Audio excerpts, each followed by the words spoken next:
Hello everybody, Mikey here, or Burns Post like I always say, and today I'm going to be talking about the new Fnaf 2 movie trailer. I'm going to be giving some of my thoughts and predictions for the movie coming out in December. I'll probably make one more of these videos in November for one last round of predictions. Spoilers obviously for the trailer, alright? Let's get into it.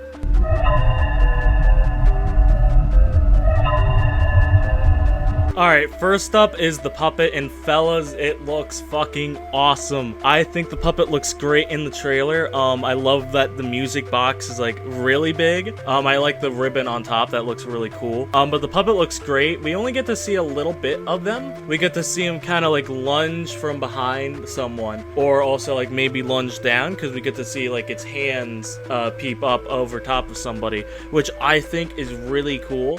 But another thing I think is really cool with the puppet is that we saw like a lot of puppet plushies in like that little cave area thing, which is interesting. More on that later. I'm going to talk about the location later. But what I like about this is that it makes the puppet feel more like this is the major thing in the movie, and I'm excited for that. As a puppet fan, as all of you should know if you're on this channel a lot, I love the puppet. It's my favorite FNAF character.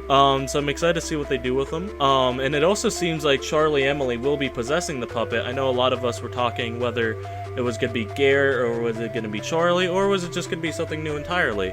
So it's cool to see some Charlie representation too. But yeah, that's all I got about the puppet.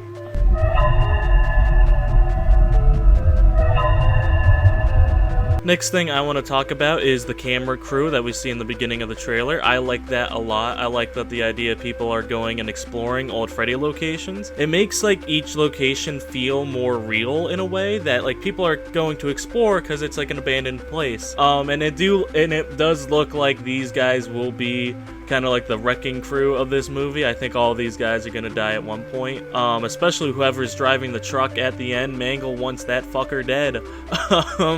More on Mangle later though. But no, these, like, I like that idea. I like the idea of a camera crew exploring a Freddy's location. That's very cool. I wonder if they're like ghost investigator like sort of guys, or are they just urban explorer sort of guys. I think that's a fun idea. But yeah, that's all I got to say about the camera crew. A cool idea, and I'm excited to see what they do with it.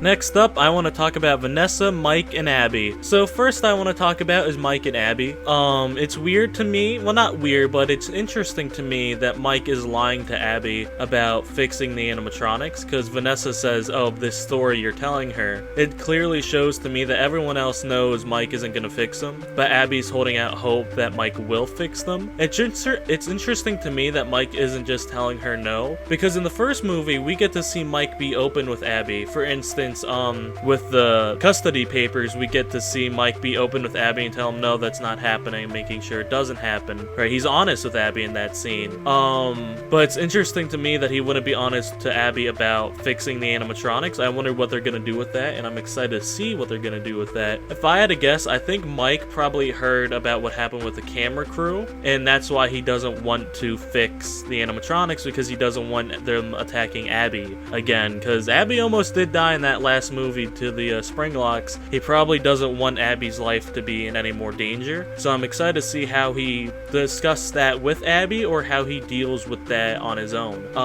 Next up, I want to talk about Vanessa and Mike. It seems that they're finally getting together. It seems like they'll be going on dates and stuff, which I like that. I like that a lot. Mike deserves to be happy, and Vanessa deserves to be happy. So yeah, you love to see it. But yeah, I'm excited to see what they do with these guys. Vanessa seems like she's going through it, because we get to see like possible hallucinations of her getting like choked by Spring Bonnie or Springtrap or William Afton or Matthew Lillard, or she is just actually getting choked out. But yeah, guys, that's all I got for Vanessa, Mike, and Abby. Let's go on to the Withereds.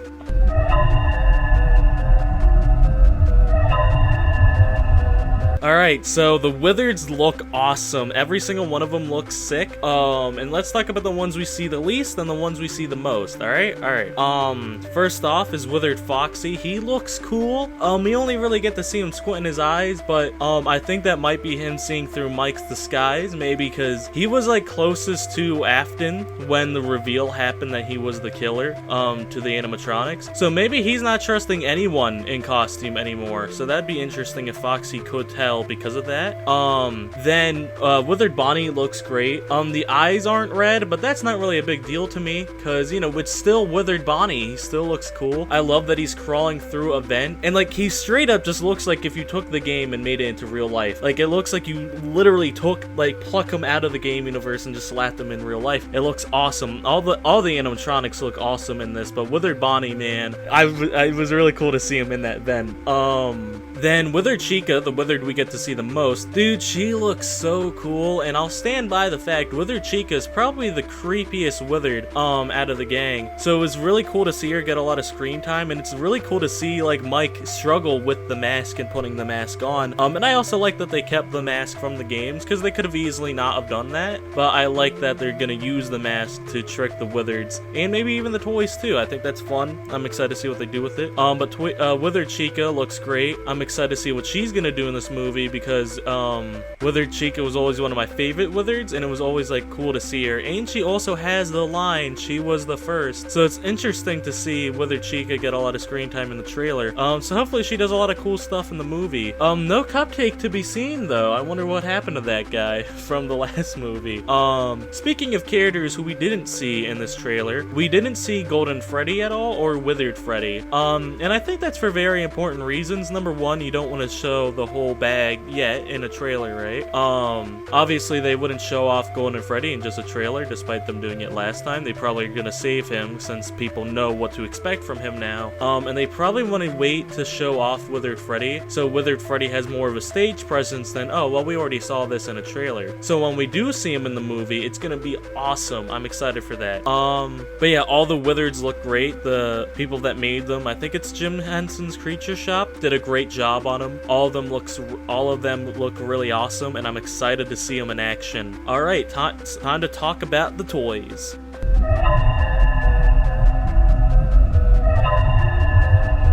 So next up is the toys. Now I don't have too much to say about them besides that they still look great, and we got to see a little bit more of them. No Balloon Boy in this trailer though, or the actual Balloon Boy. We got to see a Balloon Boy statue, which is very cool. But I'm also gonna talk about the location with the toys, because the location looks great. It looks really cool. I'm excited to see what they do with it. I think it looks the best that it's ever been. I wonder what that cave section is, if it's underground, because there's also like a waterway there. So I wonder if that's like a secret exit, or if it's like a part of the attraction. Maybe like that pirate ship you see would go on there, and you could go like around the establishment. That'd be pretty cool. Then like the puppets room, like I said before, looks really cool. It's interesting that it looks like there's like a way up there through like you could get into the rafters, which looks really sick. I'm excited to see what they do with that.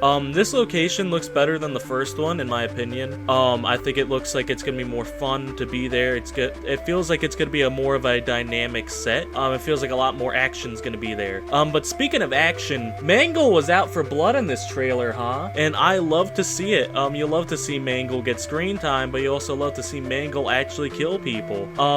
It seemed like she attacked some guy who was holding the camera.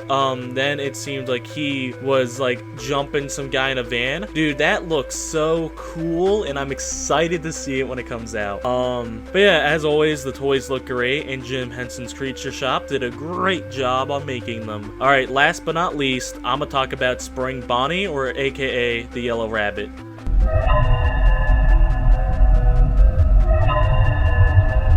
So we actually got to see the Yellow Rabbit a lot in this trailer, which is interesting to me, because you'd think they would kind of pull back from him as like, we already beat this guy, he shouldn't be alive anymore. Like maybe, I thought they were gonna go like a twist route, even though everybody kind of knew that he was gonna live or be Springtrap.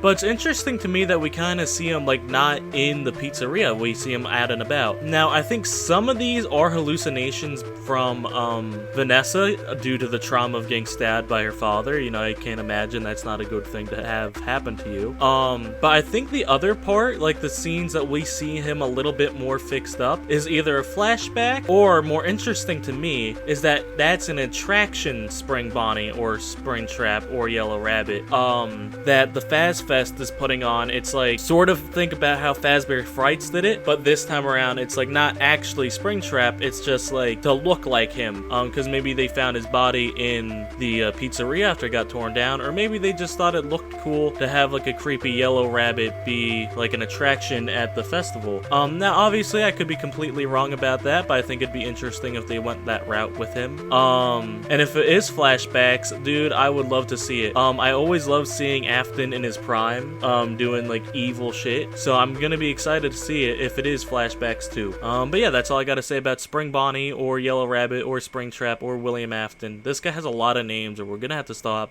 like calling them all of them. Before I close out this video, I just want to give a very special thank you to our channel members. Thank you Default NPC and Lone Templar Projects. Alright gang, that's all I have for you today. What's your guys' thoughts on this new trailer? Let me know in the comments down below. Thank you all for watching, subscribe if you liked this video, and hit that bell. Stay safe out there, and may the stars shine down upon you. Bye!